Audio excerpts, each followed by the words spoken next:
Aguardando aí, pessoal, que eu tô só finalizando aqui. Desliga o vídeo, Lilia. Tô com o vídeo ligado. Desliga! Ah, desligar, desculpa.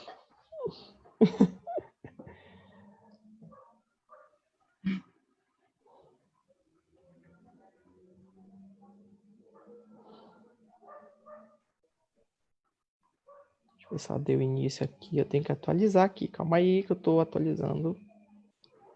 Aparece aqui, vai.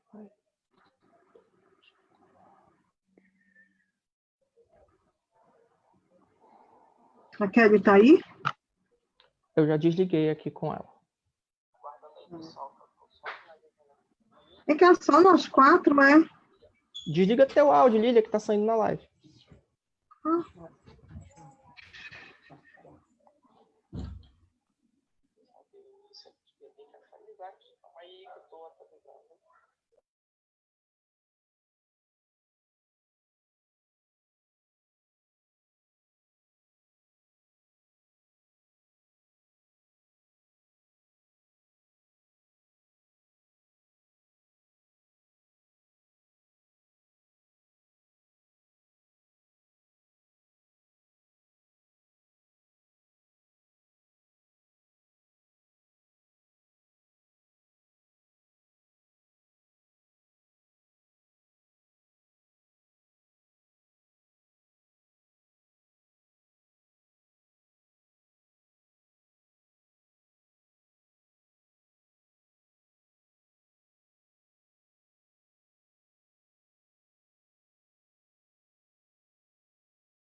Boa noite.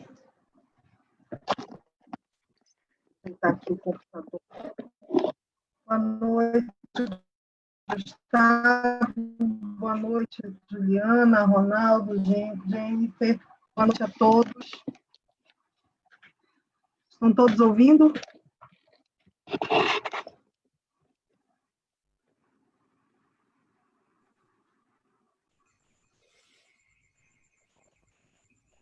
Gustavo, não estou te ouvindo. Ok, agora. Boa noite, pessoal. Vocês que estão acompanhando a gente pelo Facebook, Agora. vocês Sim. conseguem Podemos iniciar, nos ouvir? então? Vocês conseguem nos ouvir?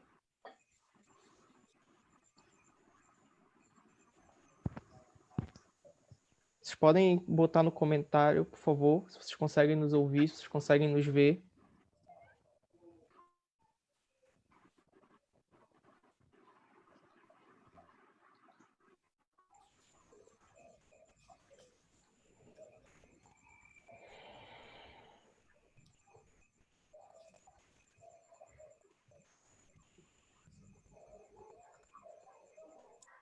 Gustavo, Pois não?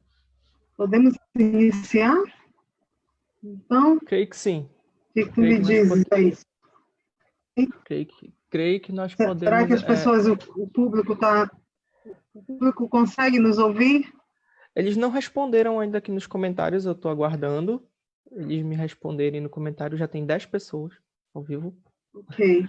Então, vamos dar início. Né? Certo. A gente compartilhou.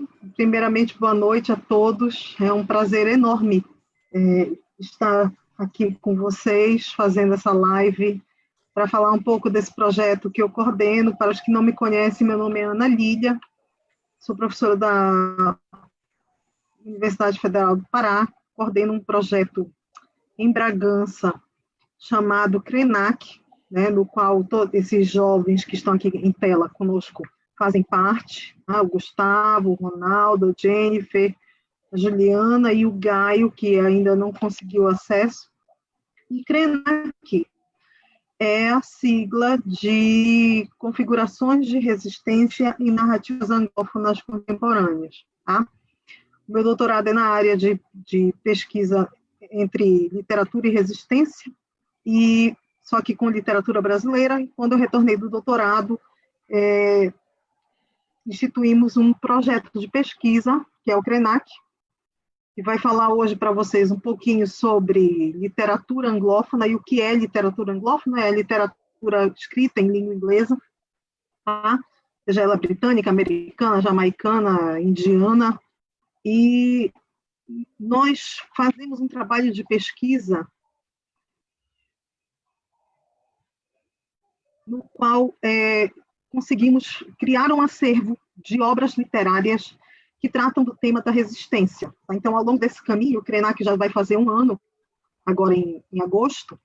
Ao longo desse caminho, nós criamos um acervo de obras, né, que são estudadas por nós, que tratam de temas como sobrevivência ao Holocausto, racismo, preconceito contra diversas mulheres indígenas, etc. Tudo isso em obras literárias que são escritas em língua inglesa, tá? Nós iniciamos, grande parte do nosso estudo foi sobre testemunhas do Holocausto, e no final do ano a gente decidiu fazer uma mudança, e os meninos ficaram com sugestão de leitura o Kindred, que é a obra que a gente vai tratar hoje. Eu vou falar um pouquinho do Kindred para vocês, e como essa obra criou um impacto muito grande no projeto, porque o nosso projeto ele é composto por mim, né, na coordenação, mas nós contamos com alguns colaboradores que são... alguns resultados de uma pesquisa. Desculpem.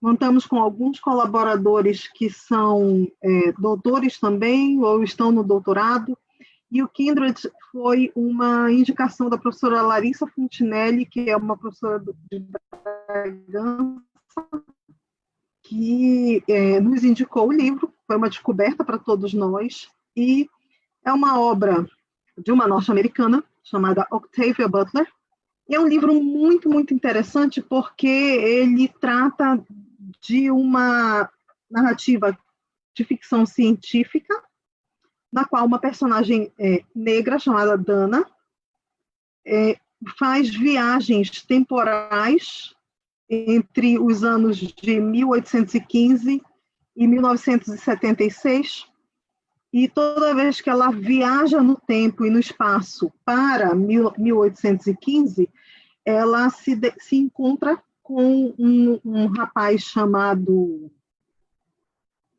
Rufus, né? Que ela acaba descobrindo ser um membro de sua família, né? Só que ele é branco e ela, em 1815, ela é uma mulher negra e acaba, consequentemente, passando pela situação da escravidão. E o Rufus é o seu algoz, né? É o seu senhor de escravos. E toda a obra é a tentativa da Dana em manter o Rufus vivo para que a família dela exista no futuro, venha a existir, se mantenha existindo no futuro. Então, uma obra muitíssimo interessante. Nós fizemos um encontro na semana passada com o grupo, um encontro privado, para tratar dos aspectos relacionados ao racismo na obra. E, naquele momento, todos nós trocamos ideias. Hoje a live é para colocar os bolsistas no holofote, né? A vez deles se manifestarem.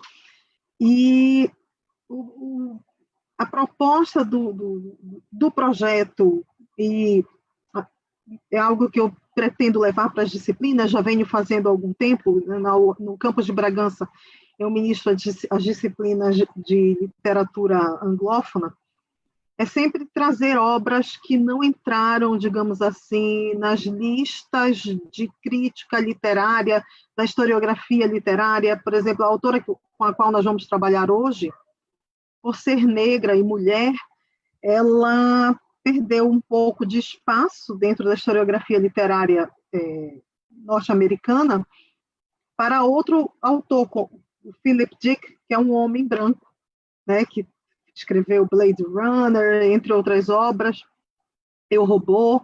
Então, dar notoriedade a obras que ficaram em segundo plano na historiografia literária anglófona, tá? Trazer outros autores que não são tão discutidos dentro da academia e fazer com que os alunos, com que os graduandos tomem conhecimento disso. Então, hoje, os nossos bolsistas, né, vão falar um pouquinho da obra, né, dos aspectos que nós discutimos dentro do grupo. E antes de passar a palavra para eles, eu quero dizer que o nosso grupo continua em trabalho constante, né? Nós temos reuniões quinzenais, semana que vem teremos outra para falar de necropolítica. Então, fica um convite a todos, se quiserem conhecer um pouco mais do grupo, se manifestem depois no final, ok? Então, é um prazer estar aqui, poder mediar essa live sobre essa obra tão importante, né, de tanta magnitude para a literatura anglófona. Eu passo agora a palavra ao Gustavo, né? Que ele já traçou aí um roteiro de quem vai falar, né? E é isso, fizemos a leitura e vamos compartilhar agora com vocês um pouco do contexto desta obra, que vem casar com o contexto que nós temos observado atualmente, tantas mortes de pessoas negras, tantas manifestações negativas, né, manifestações de preconceito.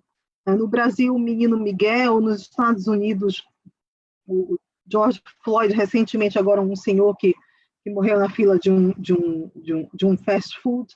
Então, são obras que nos fazem pensar, principalmente em o respeito para o outro, né, com o outro. Então, deixa o Gustavo voltar. Ali atrás, na tela do Gustavo, vocês podem perceber que ele está com a obra. Gustavo, eu vou te pedir para mostrar a obra depois para nós, tá? E eu passo agora a palavra para esses meus bolsistas queridos, tá? Eu sei que hoje eu sei que eles vão abrilhantar essa live. Obrigada. Lá, Gustavo. Boa noite a todos.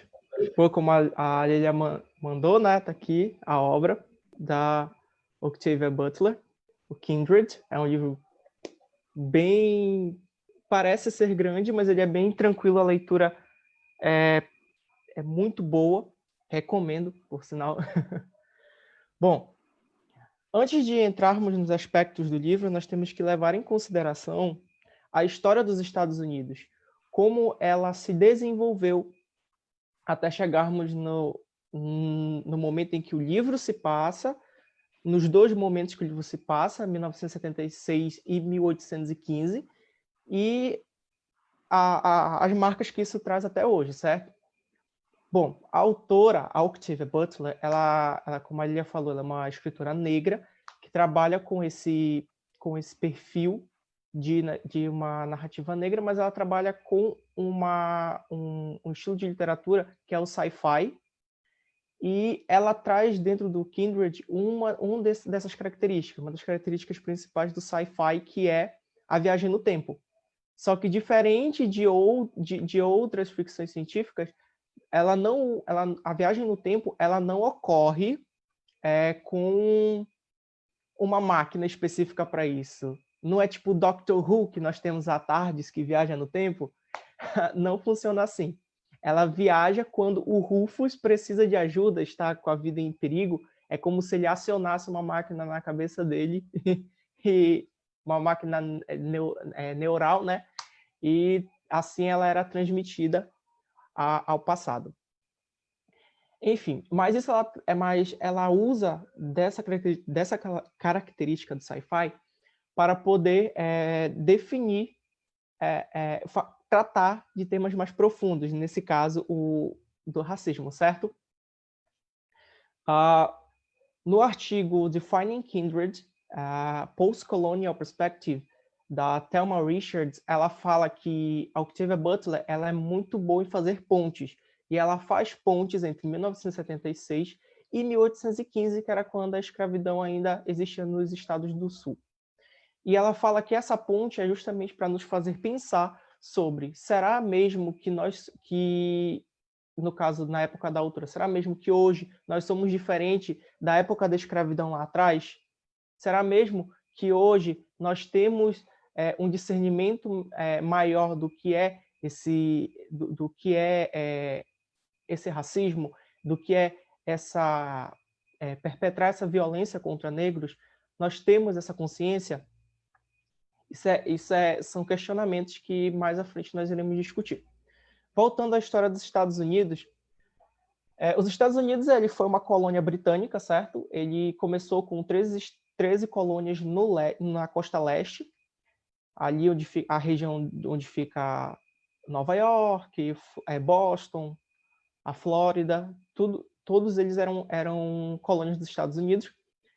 A independência dos Estados Unidos ela foi assinada em 4 de julho de 1776, e a maior mudança na política norte-americana veio em 1788 com a primeira Constituição norte-americana, e isso fez com que mudasse muito a maneira de se governar do país, dessas 13 colônias, certo? Em 1791, houve a Carta de Direitos, que foi onde ocorreu a abolição da escravidão nos estados do norte. Essa Carta de Direitos ela garantia proteções legais a todos e que todos eram livres e não haveria restrições. Houve aí a primeira quebra, certo? Porque os estados do norte ficaram com as indústrias e a evolução intelectual, sendo assim, eles aboliram a escravidão primeiro. Nos estados do sul, eles eram mais próximos a colônias sul-americanas, como o Brasil. Eles utilizavam muito da monocultura, e plantações, etc., eles acabaram mantendo a escravidão durante um longo tempo, certo? Esse movimento do norte e do sul, ele se deu dessa maneira. E aí nós vamos ao fato histórico que fez com que a escravidão fosse abolida nos Estados Unidos, que foi a Guerra Civil. A Guerra Civil Americana, que foi de 1861 a 1865, certo? Que foi quando os estados do Sul se rebelaram contra os estados do Norte, e eles acabaram dizendo, não, vocês do Norte são livres, mas nós iremos lutar para que nós mantenhamos o comércio de escravos aqui no Sul.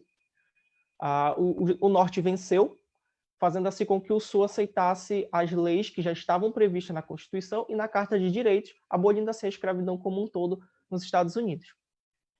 Após a Guerra Civil, houve a criação de organizações contra os negros, né, que causavam violência contra os negros.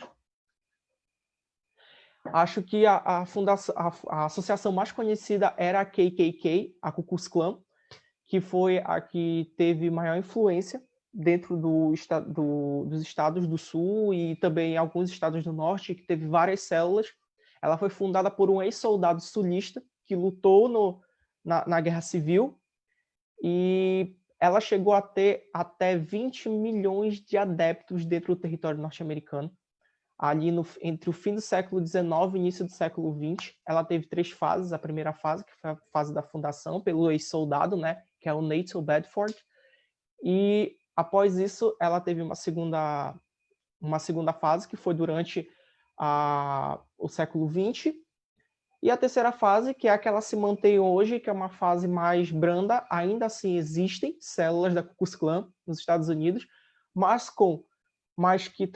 que são muito mais visadas, elas pela polícia e por serviços de inteligência. Essas células da Ku Klux Klan, elas são bem monitoradas para que elas não cometam crimes contra o ser humano, no caso, contra o ser humano negro, porque quando eles encontram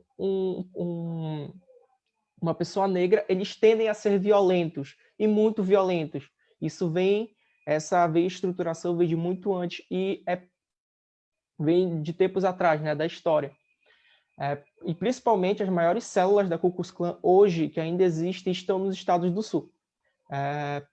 Nos jornais, quando a gente olha nos jornais do Norte e do Sul e a gente vê correspondências e lê jornais que são dos Estados Unidos, eles tendem a dizer que ainda é possível ver essa diferença entre Norte e Sul. O Norte é mais liberal e o Sul ainda assim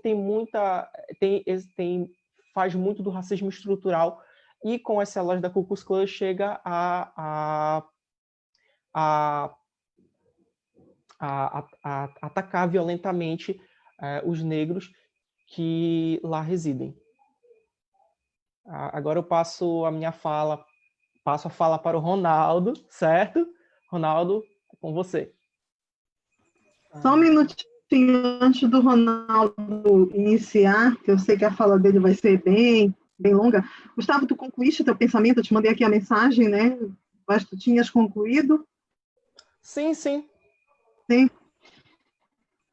Assim, porque o Gustavo tratou do aspecto histórico, eu queria só ilustrar como esse aspecto histórico aparece na obra, né? Em 1976, a personagem principal, a Dana, ela vive em Nova York, tá?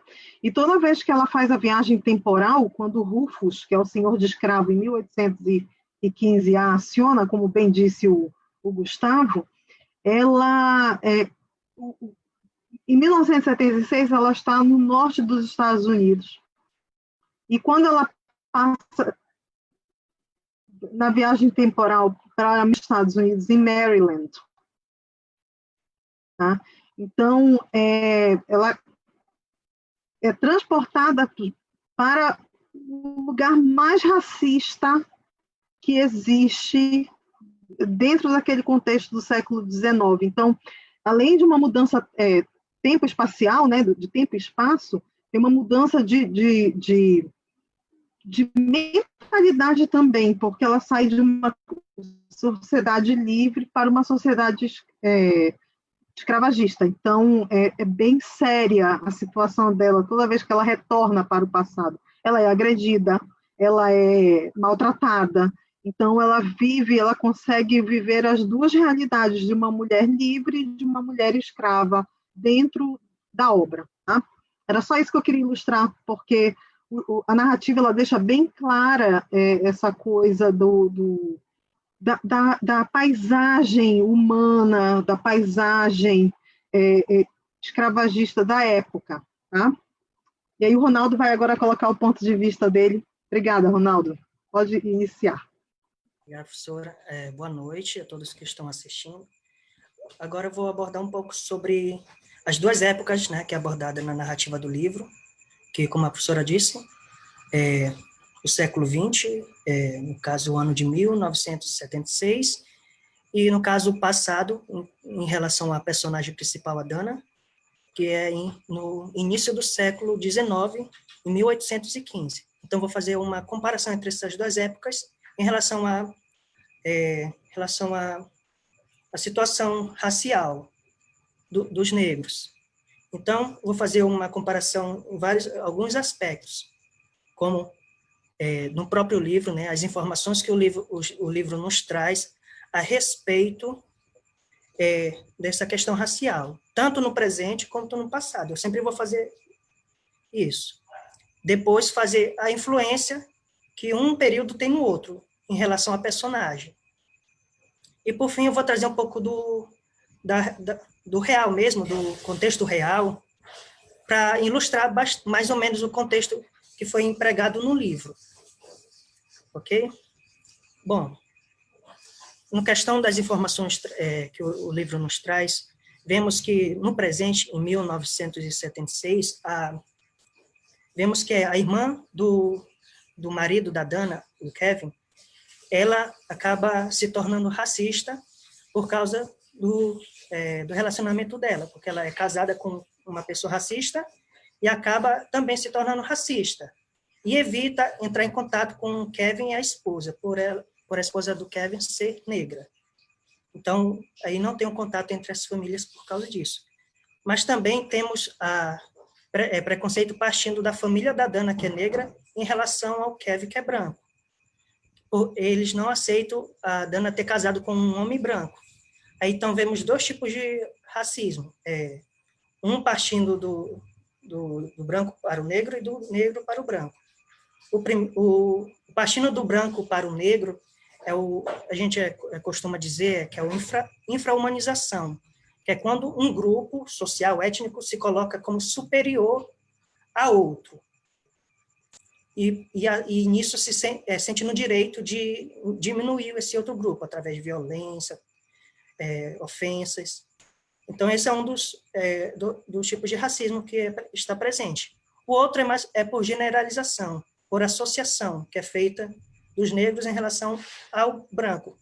Ou seja, porque tem muitos brancos racistas, eles acabam deduzindo que todos os brancos são racistas.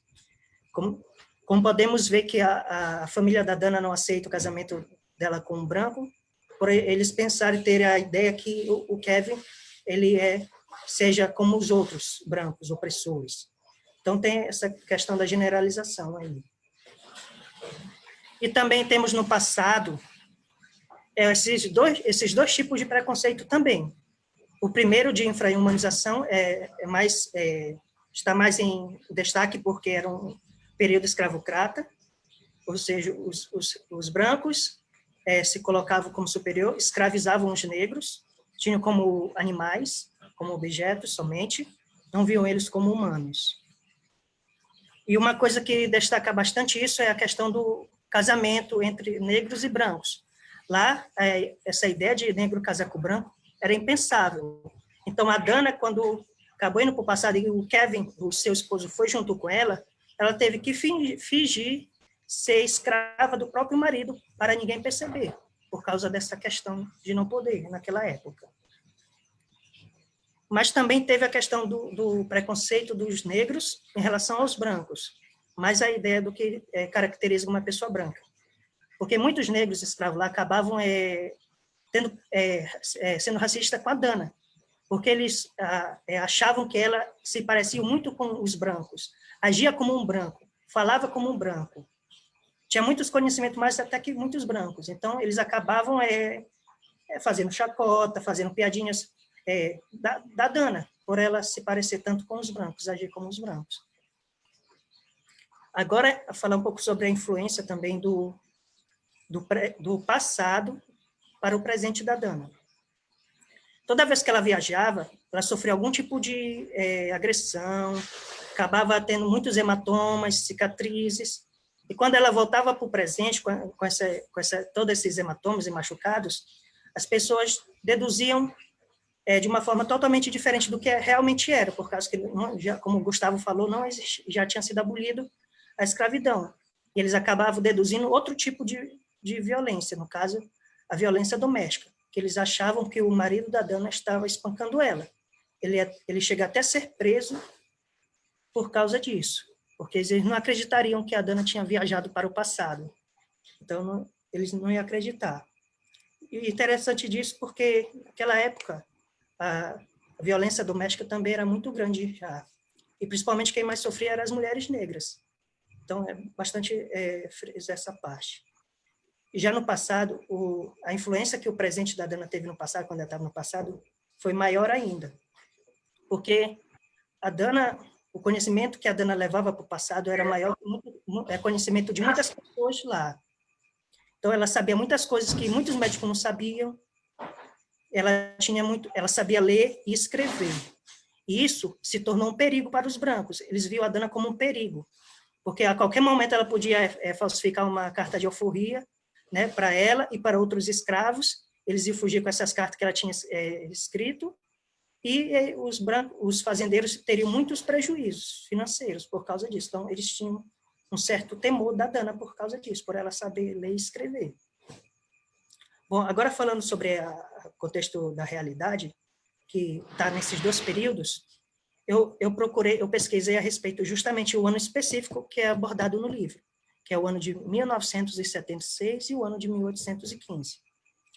No presente, no caso onde a Dana se encontra, havia muitos conflitos raciais, protestos, como o Gustavo falou, né, que teve protesto da Ku Klux Klan.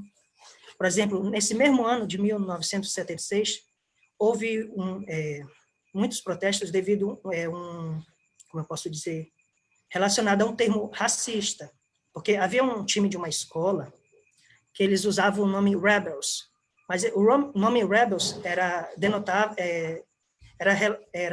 como eu posso dizer, fazia referência aos confederados. Os confederados, o exército do sul dos Estados Unidos, que era a favor da escravidão. E, além disso, eles usavam a bandeira dos confederados durante os jogos. E muitos negros da escola pediram que trocasse o apelido do time e retirasse as bandeiras. E muita gente não gostou e começou um conflito que foi parar até na justiça. E a justiça autorizou que o time continuasse com esse nome e continuasse a usar as bandeiras. Eles não, como eu posso dizer, consideravam como um crime. Eles diziam que isso não passava de irritantes raciais, ou seja, só pessoas que queriam irritar mesmo. Só que teve 2 políticos que não aprovaram a decisão e entraram em ação na justiça, na Corte dos Estados Unidos, para revogar a decisão, para que ficasse a cargo da própria escola decidir o que fazer. E a escola decidiu retirar as bandeiras e trocar o nome para Rangers. E muita gente não gostou, e começou muitos protestos dentro da cidade. Teve líderes da Ku Klux Klan que vieram de outros lugares para essa cidade fazer comício. De acordo com o New York Times, esses comícios trouxe mais ou menos 400 pessoas a assistirem ele. E esse comício foi seguido de atos violentos, vandalismos, começaram a quebrar os lugares, tiroteio. Então, foi um caos nesse dia. E, para completar, acho que o que ficou mais marcado nesse dia foi que os políticos que foram responsáveis pela mudança, né, do nome do time e a retirada das bandeiras, tiveram suas casas incendiadas. Felizmente, eles não estavam na casa, mas perderam a casa que eles tinham. Então, isso foi o que marcou mais nesses conflitos, a queima das casas. E agora falar sobre o contexto de 1815. Em 1815 estava havendo uma guerra. No caso, 1815 é o fim dessa guerra, que era entre os americanos versus os britânicos, porque os britânicos não aceitavam a independência dos Estados Unidos e queria reaver as colônias para si. E os Estados Unidos tinham que resistir às tentativas da Inglaterra. Só que eles não tinham soldados suficientes, então tiveram que começar a recrutar, pela primeira vez, negros escravos. Era o jeito, eles estavam desesperados. Ou seja, quando os brancos viam que o conflito afetava diretamente eles não tinham outra escolha do que recrutar os negros. Só que eles ficavam com medo porque a qualquer momento os britânicos poderiam começar a ofertar liberdade para esses negros em troca de eles se rebelassem contra os americanos e se juntassem aos Estados Unidos. Mas, enfim, mesmo assim, os Estados Unidos acabou ganhando a guerra. E também, só que os negros que lutaram nessa guerra não tiveram tanto reconhecimento quanto os brancos. E, para piorar, os negros que sobreviveram a essa guerra foram removidos do exército americano depois que acabou a guerra. E continuou somente permitindo os brancos participarem. Bom, é basicamente isso que eu tinha para falar.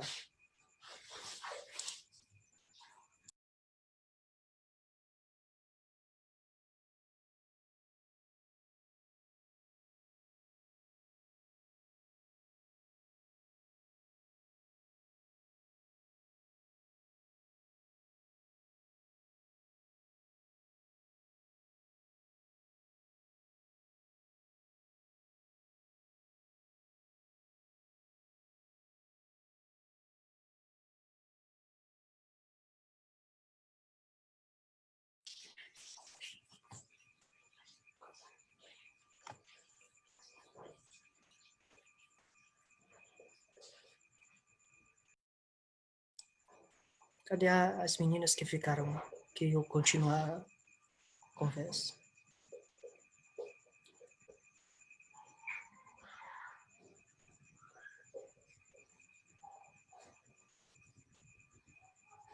Boa noite.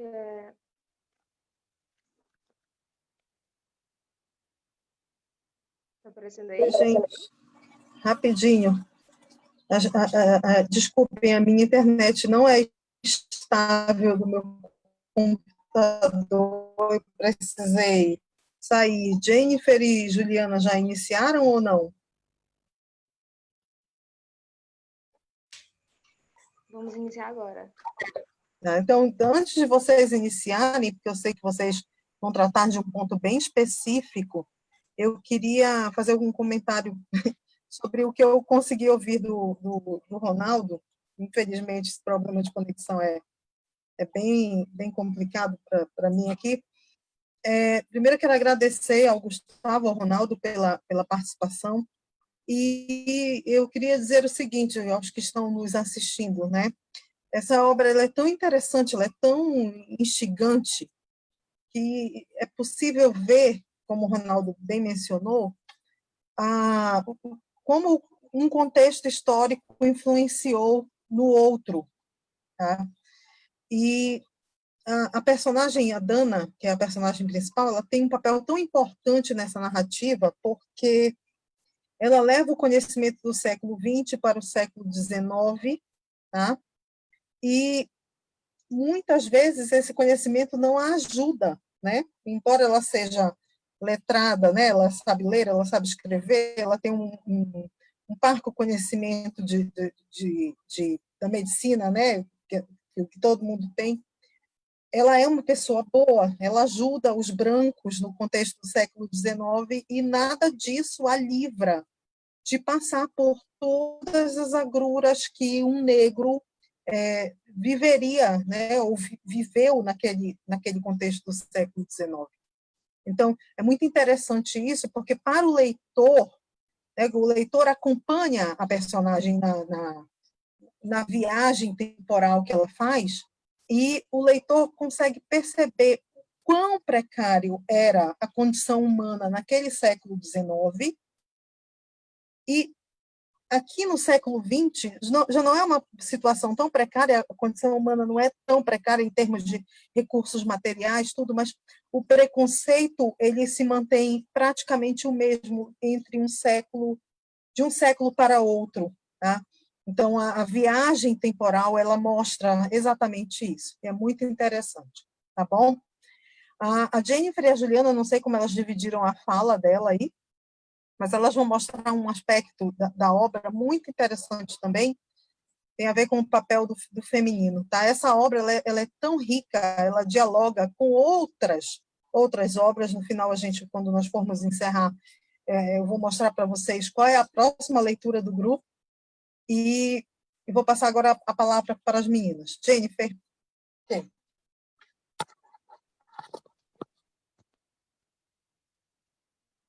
Boa noite.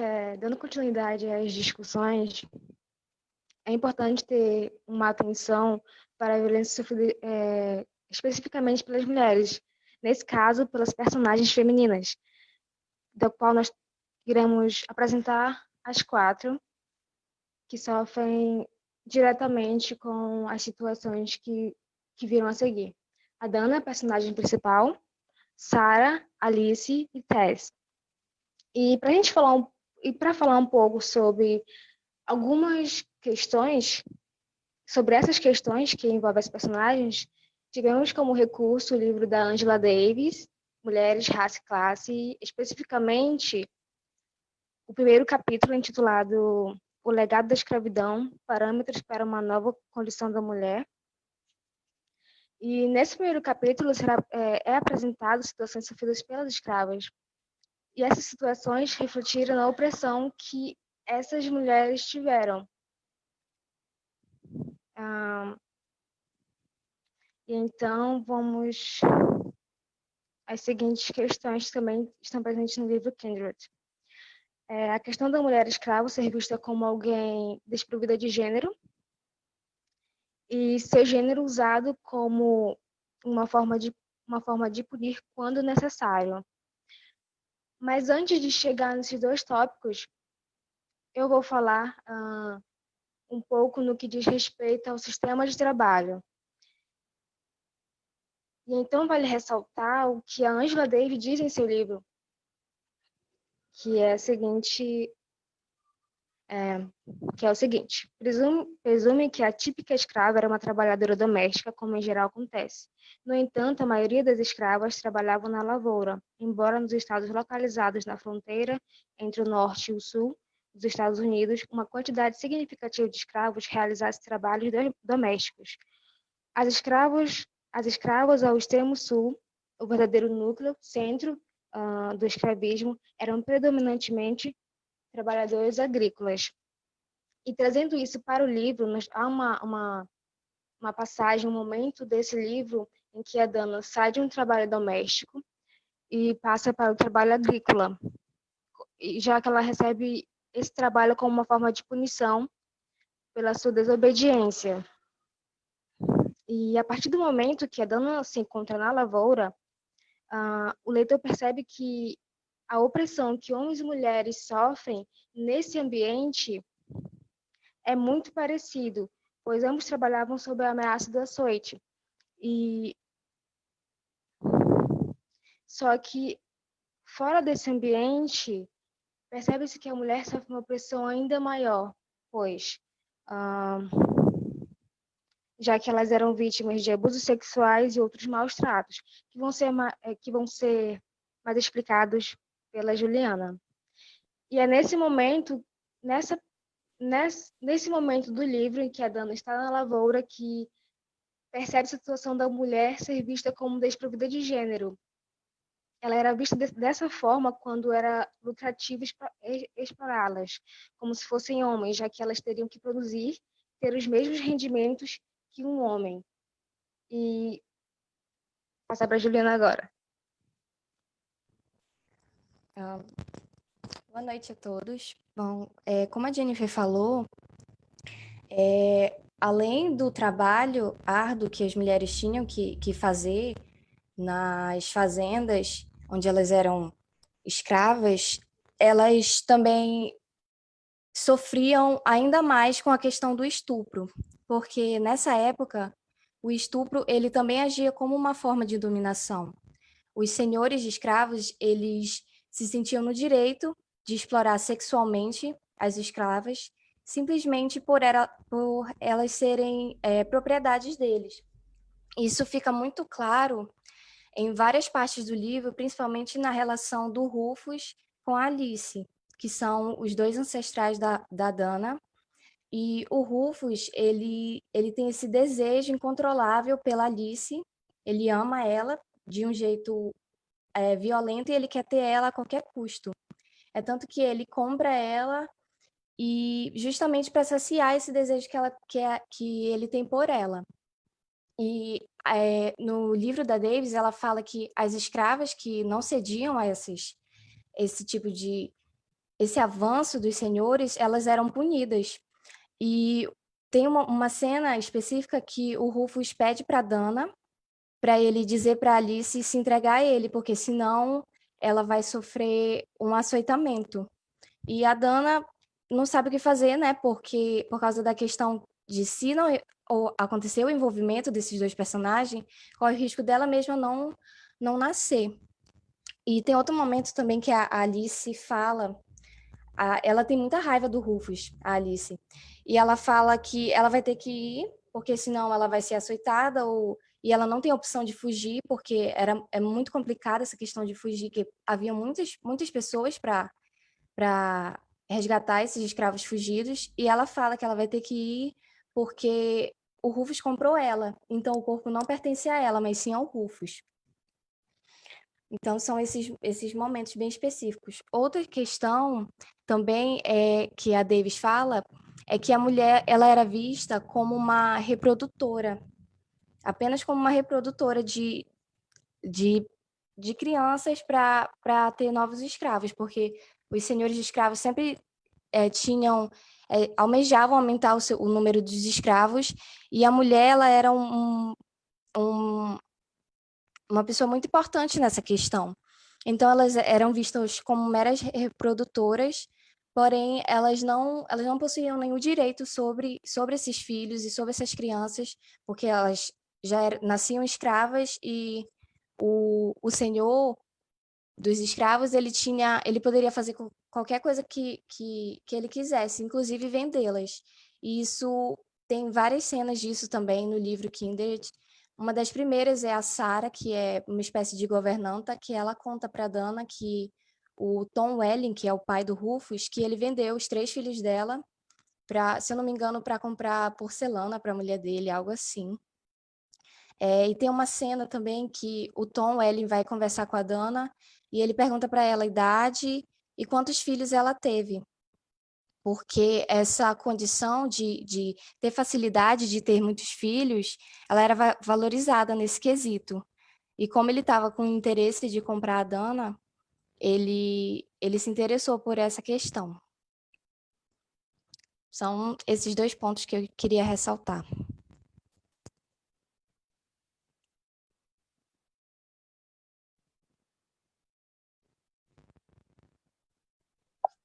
Meninas, muito obrigada. Eu queria só esclarecer para o público que a Juliana e a Jennifer, o Ronaldo e o Gustavo não são alunos da mesma sala, né? Eles são alunos de turmas diferentes. O Gustavo e o Ronaldo já são bolsistas concluintes, né? Estão encerrando o curso. E a Jennifer e a Juliana são da turma de 2018, então são alunas do meio do curso, né, digamos assim. E vocês devem ter percebido que é uma leitura, a leitura que a gente faz dentro do grupo é uma leitura que dialoga com outras áreas do conhecimento, né? No caso, com a história, com a sociologia, com a filosofia. E as meninas recorreram a uma autora negra, tá? Que trata da questão do feminismo negro, e pontuaram alguns aspectos que estão relacionados com a questão do gênero feminino dentro desses contextos sociais, né? Tanto de 1815 quanto de 1900 1876, e em 1815, século XIX, em plena escravidão, é muito severa a situação da mulher, porque, além de negra, ela é considerada um objeto, ela é uma moeda de troca. Então, a vida do indivíduo é uma moeda de troca. Então, as mulheres eram estupradas, abusadas sexualmente, e quando engravidavam, não estavam formando famílias, e sim, mesmo quando escolhiam seus maridos, mas sim criando, né, gerando novos escravos. Então, a vida ela é reduzida a um patamar muito baixo de humanidade. Tá? Então, você vê como eu não sei quem foi agora, se foi a Juliana ou a Jennifer, o indivíduo vende os filhos de uma escrava negra porque ele quer comprar porcelana. Olha o absurdo. Tá? Então, a presença da Dana, que é uma mulher do século XX, em pleno século XIX, ela acaba irritando tanto os escravos quanto as mulheres brancas, né, desta sociedade. Então, você vê tratamentos diferentes para mulheres de peles diferentes, de cores diferentes, e a Dana circulando entre o século XIX e o século XX, tentando fazer com que as mulheres do século XIX não sentissem tanto a dificuldade, que aprendessem a ler para que um dia pudessem ser libertas. Então, é uma obra extremamente fascinante, porque trata de vários aspectos que não nos são desconhecidos, né? Eu fico até meio encabulada de falar sobre quem é negro, né? Sobre as dificuldades de quem é negro ser uma mulher não negra, né? Então, mas é um livro, é uma obra que vem mexer, coçar com as nossas ideias, tá? E é uma obra que a gente vai levar para dentro da graduação, né? Fazendo com que isso aí vire obras de TCCs, artigos, né? Os meninos do projeto já estão aí designados a escreverem artigos.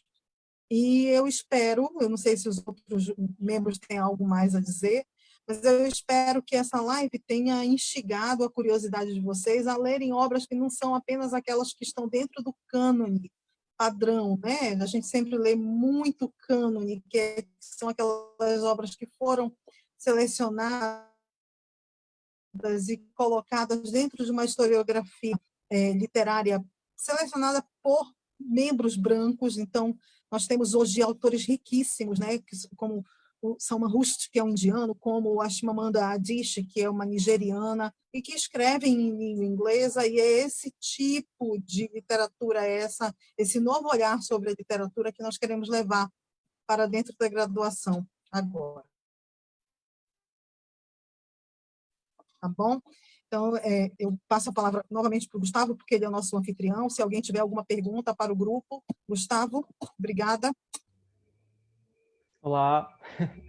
Bom, achei isso que a Lília falou sobre a gente trabalhar com essa literatura que não está no cânone, né? É uma coisa que é ir contra a história oficial, que é o que a gente fala muito no nosso grupo de pesquisa, é que essas narrativas é ir contra a história oficial, ir contra o que se diz, a história que glamoriza as situações, sendo que nós estamos trabalhando com narrativas de pessoas que realmente sofrem algum tipo de violência. O Walter Benjamin, ele tem uma citação que fala que essas narrativas elas escovam a história contra pelo, né? Ela vai contra a história oficial. Bom, então, como a Lilia bem disse, se vocês tiverem alguma pergunta, vocês podem fazer que nós iremos estar respondendo, tá?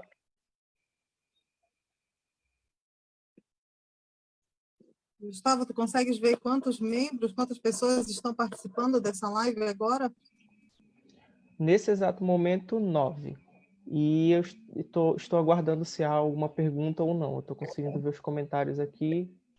As pessoas formulam aí os seus comentários. Eu queria comunicar a próxima leitura do Krenak, que posteriormente vai virar uma live também, que é o Americana, da aí, ó, Chimamanda Ngozi Adichie, tá? Esse livrinho aqui é um livrinho muito interessante chamado Perigo de uma História Única, e isso aqui é uma leitura muito breve, a gente vai trabalhar com uma obra chamada Americana, que conta a história de um amor entre a Ifelemu e o seu amado, que nós vamos conhecer em breve, e como é viver, ser uma mulher negra que vive nos Estados Unidos. Uma obra bem densa, bem complexa, e é o nosso próximo tema de discussão no grupo e próxima live. Alguém, Gustavo? Tem um comentáriozão, não tô conseguindo abrir aqui. Só um momentinho que eu vou dar uma olhada. Só um momentinho.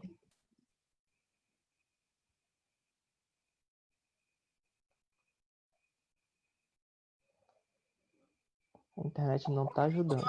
Enquanto o Gustavo abre aí o comentário, se vocês tiverem indicações de leitura, o nosso grupo trabalha com as relações entre literatura e violência, né?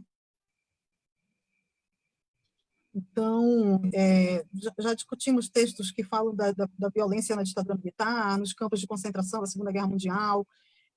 Agora estamos partindo por uma violência contra a raça, né? Também tem outros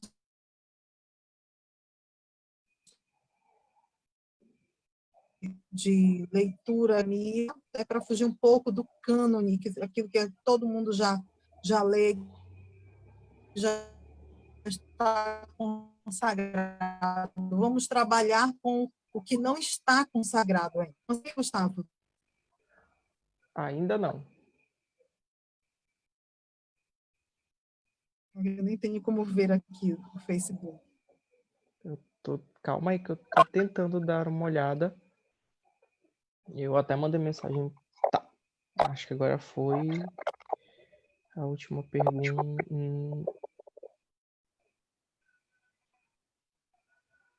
Tem alguém das graduações, alguém do campus de Bragança, alguém do campus de Cametal, alguém do campus de Mocajuba? Alguns alunos vieram me pedir o link. Um abraço, um beijo a todos.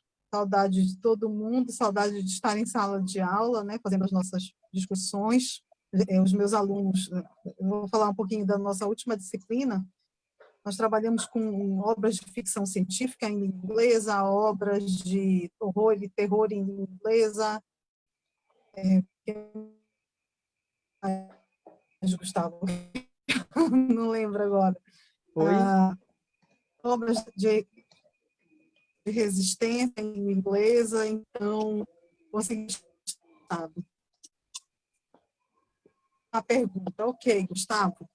Então, gente, nós vamos dar encerramento à nossa live, agradecer a presença de todos, agradeço do fundo do coração a presença do Gustavo, do Ronaldo, da Juliana, da Jennifer, com as suas contribuições, né? Eu sei quanto vocês ficam nervosos para falar em público, mas eu fico muito feliz em ver que vocês extrapolaram os limites da literatura e foram para outras áreas de conhecimento, e o que a gente espera é formar um leitor que trate da literatura fazendo esse passeio com outras áreas, tá bom?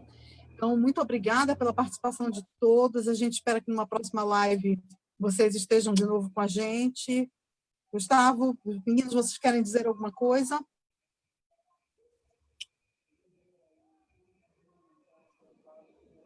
Gostaria de agradecer a todo mundo que assistiu a gente até aqui, né?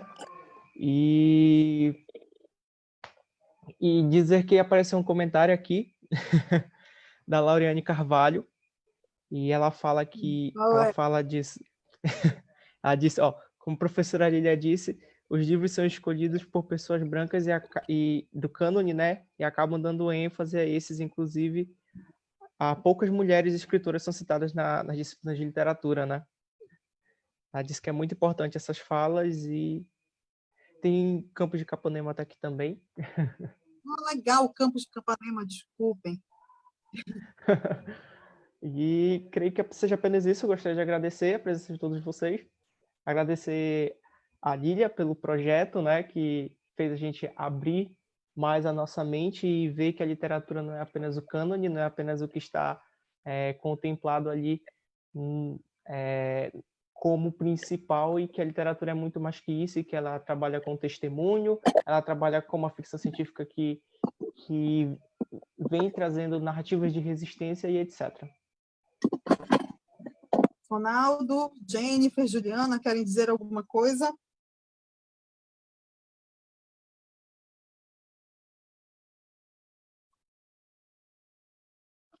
Não, está todo mundo quietinho aí, Gustavo.